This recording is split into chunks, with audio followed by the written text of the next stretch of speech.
என் இதயத்தில் என்றும் வீற்றிருக்கும் அன்பு உள்ளங்களே, ஆறுயிர் இதயங்களே, வணக்கம். காஞ்சிபுரம் ஹெல்த் அண்ட் வெல்த் விடியல் நலமும் வளமும் லியோ ஆகிய சங்கத்தின் நிர்வாகிகள் உறுப்பினர்களுக்கு ஆறுமுகத்தின் யோகா வணக்கம்.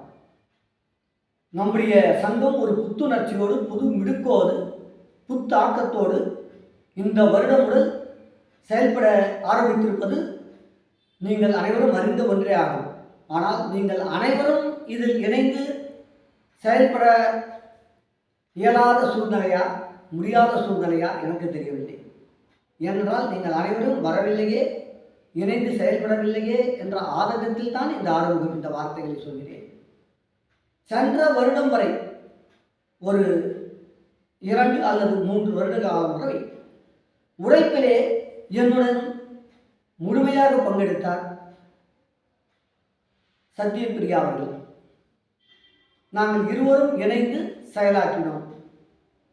பொருளாதாரத்திலே நான் மட்டுமே சமாளிக்கக்கூடிய ஒரு சூழ்நிலை கடந்த காலத்தில் இருந்தது. ஆனால் இந்த வருடம் அப்படி இல்லை. நாங்கள் இருக்கிறோம் உங்களோடு என்று ஹெல்த் அண்ட் வெல்த் தலைவர் மோகன், பொருளாளர் சிவகணேசன் ஐயா, விடியல் மு ஆறுமுகம் தலைவர் மு ஆறுமுகம் அவர்கள் ஒருங்கிணைந்து செயல்பட தொடங்கியிருக்கிறோம்.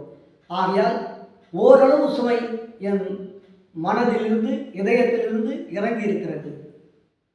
ஓரளவு மூளை சுறுசுறுப்பாக இயங்க ஆரம்பித்திருக்கிறது.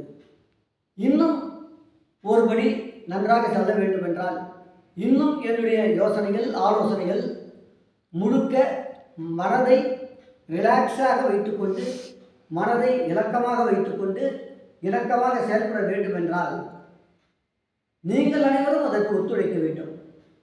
உடல் உழைப்பால் ஒத்துழைக்கக்கூடியவர்கள் உடல் உழைப்பால் ஒத்துழைக்க அனைத்து கூட்டங்களுக்கும் வருகை தாருங்கள். குறைந்தபட்சம் நம்முடைய ஹெல்த் அண்ட் வெல்த் விடியல் சங்க கூட்டங்களுக்காவது, சேவைகள் செய்கின்ற போதாவது இணைந்து வாருங்கள். இயன்றவரை பொருளாதார உதவிகளையும், ஏனென்றால் இப்போது நாங்கள் 4 பேர் பதவியேற்பு விழாவிலே 35,800 ரூபாய் செலவாயிற்று. நாங்கள் 4 பேர் ஆளுக்கு ரூபாய் 9,000 செலவிட்டோம். அது மாத்திரமல்லாமல் ஆறுமுகம் ஐயா அவர்கள் தனிப்பட்ட முறையிலே சேவைகளை செய்தார். வருகின்ற அனைவருக்கும் தேங்காய் பை கொடுத்தார். சிவகணேசன் ஐயா உலர்ந்த பழங்கள் அடங்கிய பாக்கெட் கொடுத்தார். ஆறுமுகம் ஐயாவும் சிவகணேசன் ஐயாவும் இணைந்து அரிசி பைகளை கொடுத்தார்கள். இது போன்ற சேவைகளை செய்தார்கள். நானும் என்னால் இயன்ற அளவு ஒரு பாதையோர வியாபாரிக்கு வணிக குடை ஒன்றை கொடுத்தேன். அதுபோல சில சேவைகளை ஒருங்கிணைந்து செய்தோம். இந்த இப்படிப்பட்ட ஒரு நல்ல சூழ்நிலை இறங்கி வருகிற நேரத்திலே இப்போ இந்த ஆளுக்கு 9,000 என்று செலவாகியிருக்கிறது. இதுவே உங்களில் பல பேர் ஒத்துழைத்திருந்தால் இது 3,000, 2,000, 1,000 ஆளுக்கு என்று வந்திருக்கும். ஆளுக்கு 1,000 மட்டுமே செலவாகியிருந்தால் இன்னும் நிறைய சாதனை நாம் செய்ய முடியுமல்லவா? இப்பொழுது மகாத்மா அரிமா சங்கமும், கோயில் நகர அரிமா சங்கமும் அனைத்து தலைவர்களையும், செயலாளர்களையும், பொருளாளர்களையும், அனைத்து அரிமா சங்க பிஎஸ்டிகளையும் அழைத்து பாராட்டி பெருமைப்படுத்துகிறது. ஏன் அதை போல நாமும் செய்யலாம் அல்லவா?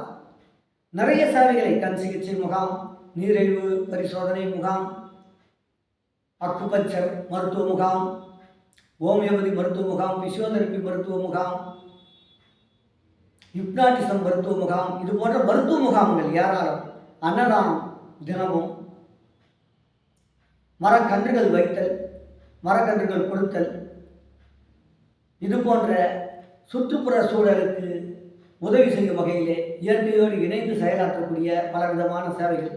கல்வி உதவித்தொகை, படிக்க இயலாத, படிப்பதற்கு பொருளாதார வசதி இல்லாத, நன்றாக படிக்கக்கூடிய மாணவர்களுக்கு உதவித்தொகை கொடுத்து, இந்த உதவித்தொகை ஆறுமுகம் ஐயா அவர்கள் பதவியேற்பு விழாவிலே செய்தார். கிட்டத்தட்ட ஒரு 30,000 ரூபாய் 50,000 தாண்டி விடுது என்று நினைக்கிறேன். கல்வி உதவித்தொகை அவர்கள் அளித்தது. அதுபோல நாம் இணைந்தால், அனைவரும் ஒற்றுமையாக ஒருங்கிணைந்து செயல்படுத்தினால் நிறைய சேவைகளை நம்மால் செய்ய முடியும். அந்த சேவைகளின் மூலம் நமக்கு கிடைக்கும் மகிழ்ச்சி உலகத்தில் வேறு எங்காவது கிடைக்குமா? நினைத்து பாருங்கள். என்னதான் ஆடி ஓடி சம்பாதித்தாலும் நம் மனம் மகிழ்ச்சி என்பது மற்றவர்களை மகிழ்ச்சி அடைய செய்து, மற்றவர்களை திருப்தி அடைய செய்து, மற்றவர்களின் தேவைகளை அறிந்து அந்த தேவைகளை முழுமை அடைய செய்வதன் மூலமாக கிடைக்கும் மகிழ்ச்சி தான் உண்மையான மகிழ்ச்சி. அந்த மகிழ்ச்சியை அடைய நீங்களும் தயாரா என்ற கேள்வியை கேட்டு தற்போது உங்களிடமிருந்து விடைபெறுவது உங்கள் ஆர்வம். நன்றி, வணக்கம். வாழ்க நலமுடன், வளர்க வளமுடன்.